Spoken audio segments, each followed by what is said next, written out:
श्री शिवाय नमस्तुभ्यम भक्तजनों, शिव साधना में आपका स्वागत है। और इससे पहले कि वीडियो शुरू करें, कमेंट में लिख दीजिए हर हर महादेव।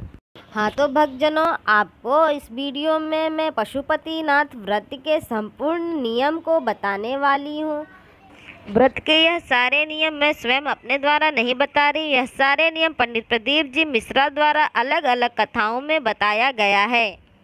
ऐसा शिव महापुराण में कहा गया है कि जो भी व्यक्ति नारी पशुपति व्रत को करता है उसकी मनोकामना भोलेनाथ अवश्य ही पूरी करते हैं। इसके लिए व्रत से जुड़े हुए कुछ महत्वपूर्ण नियम को ध्यान में रखने की आवश्यकता है ताकि आपका व्रत न टूटे। मैंने अपनी इस वीडियो में कुल 25 नियम के बारे में बताया है। चलिए आप भी जानिए उन 25 नियम के बारे में। पशुपति व्रत कैसे रखें, पशुपति व्रत के क्या है नियम, कितने सोमवार का व्रत है, किस सोमवार से व्रत को शुरू करें, उद्यापन कैसे करें, उद्यापन में 108 सामग्री में क्या रखें, उद्यापक के दिन दिए ले जाएं कि न ले जाएं, शाम के समय जल चढ़ाएं कि नहीं, पूजा किसी 2 मंदिर में कर सकते हैं या नहीं, रजोधर्म में व्रत कैसे करें, सुबह की पूजा के बाद रजोधर्म हो जाए तो क्या करें, शाम की पूजा के बाद रजोधर्म हो जाए तो क्या करें, सोमवार के दिन बाल धोएं कि नहीं, मंदिर में चप्पल पहनकर जाएं कि नहीं, प्रसाद कैसे बनाएं, शाम की थाली में क्या रखें, कितने दिए लेकर जाएं, दिया घर से जलाकर जाएं या मंदिर में जलाएं, या घर पर जो दिया जलेगा उसे मंदिर से जला के लाएं या घर पर जलाएं, घर का दिया किस तरफ जलाएं, एक से अधिक लोग पूजा कर सकते हैं या नहीं, जोड़े से पूजा कर सकते हैं या नहीं, अगर हाँ तो क्या है इसके नियम, व्रत की पूजा टूट जाए तो क्या करें, दोबारा से व्रत कब शुरू करें, भोजन में क्या खाएं या क्या नहीं। हाँ तो भक्तजनों, मैंने यह कुछ पूजा के नियम बताए थे। अब चलिए विस्तार से जानते हैं कि क्या क्या नियम हैं।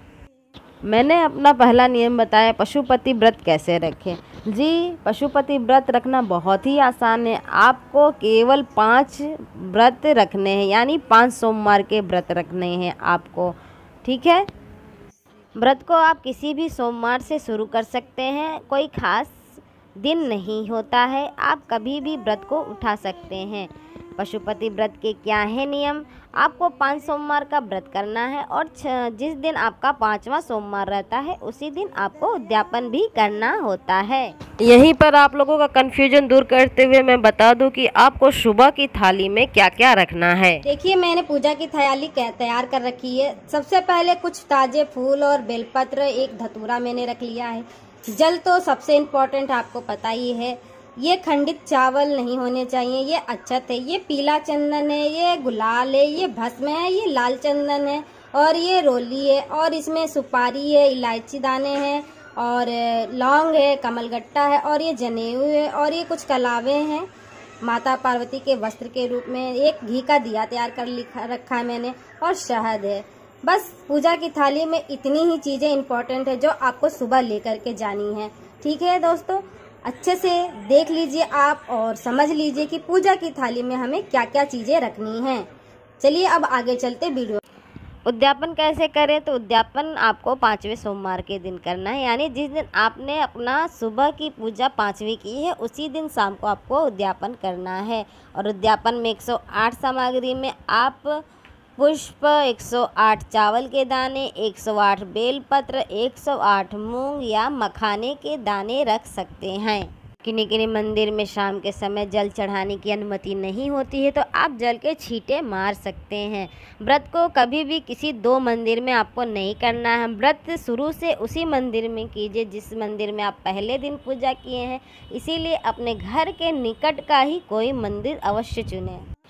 रजोधर्म में आप व्रत रखना है, आप पूजा नहीं कर सकते हैं। अगर सुबह की पूजा के बाद पीरियड्स स्टार्ट हो गए हों तो आपको उस व्रत को छोड़ देना है, क्योंकि इस पूजा में शाम का महत्व है। इसके बाद सोमवार के दिन बाल धोएं कि ना धोएं। सोमवार के दिन आप बाल धुल सकते हैं। हमारे यहाँ ऐसा कोई नियम नहीं है, पर कुछ लोगों के यहाँ मनाही होती है, तो आप दूध डालकर हल्का सा बाल धो सकते हैं। हाँ, एक बात और याद रखिएगा, अगर शाम की पूजा के बाद आपका पीरियड शुरू हो जाता है तो कोई बात नहीं, आप थाली साइड में रख दें और जो प्रसाद है किसी और से कह दें कि वो आपको निकाल कर दे दें, ठीक है। अब बात आती है कि चप्पल पहनकर जाएं कि नहीं। देखिए, आप चप्पल पहनकर जा सकते हैं, लेकिन आप जहां तक संभव हो चप्पल ऐसी जगह उतारें जहां किसी के पैरों तले वह चप्पल दबे नहीं। इससे दोष मिलता है। इस बारे में गुरुजी ने खुद ही स्वयं कथा के द्वारा बताया है। शाम का प्रसाद कैसे बनाएं। शाम को मीठे का प्रसाद बनाना है, चाहे आप खीर बना ले, सूजी का हलवा बना ले, सिंघाड़े का हलवा बना ले, जो भी बनाए वह घर का बना हुआ होना चाहिए।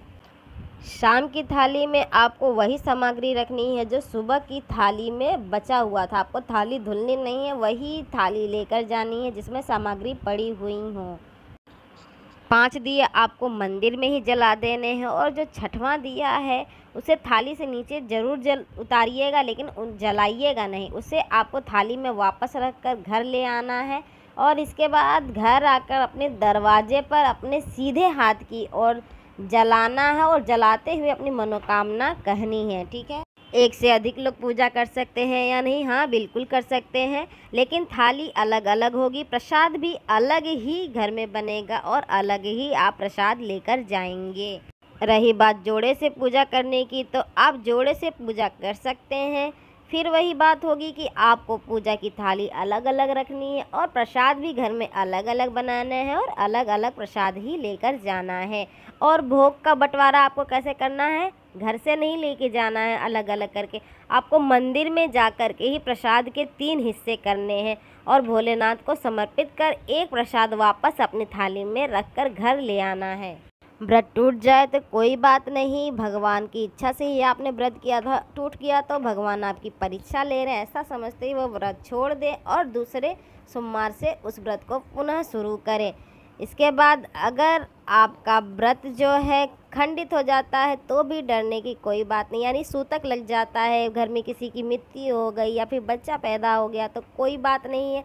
आप यह व्रत को उस सोमवार या उस दिन के लिए छोड़कर अगली बार से पुनः शुरू कर सकते हैं। रही बात कि दोबारा से व्रत कब पूरा करें, यानी आपका एक पशुपति व्रत पूरा हो चुका है, उद्यापन कर चुके हैं, तो पुनः फिर कब से शुरू करें? तो आप लगभग 3 सोमवार छोड़कर या 1 महीने या 2 महीने छोड़कर इस व्रत को पुनः शुरू कर सकते हैं। अब अंत में सबसे इम्पोर्टेंट बात कि शाम का भोजन क्या करें, यह सवाल सभी भक्तजनों के मन में रहता है। देखिए, अगर आप फलाहार करना चाहते हैं तो आप फलाहार पे ही रहें, और अगर आप कुछ खाना चाहते हैं तो लहसुन प्याज का छोड़कर आप कुछ भी अपने घर में सादा भोजन बनाकर खा सकते हैं। आप लोगों को हमारे द्वारा दी गई जानकारी कैसी लगी? अच्छी लगी तो please like, comment, share and subscribe my channel. अगर कुछ भी डाउट रह जाता है तो आप अवश्य कमेंट करें, कमेंट में मैं आपको अवश्य जवाब दूंगी। और आप लोगों के सवाल अगर बहुत ही ज़्यादा होते हैं तो हर सवाल को लेकर एक वीडियो अवश्य आपको पहुँचाऊँगी। तब तक के लिए राधे राधे, श्री शिवाय नमस्तुभ्यम, हर हर महादेव।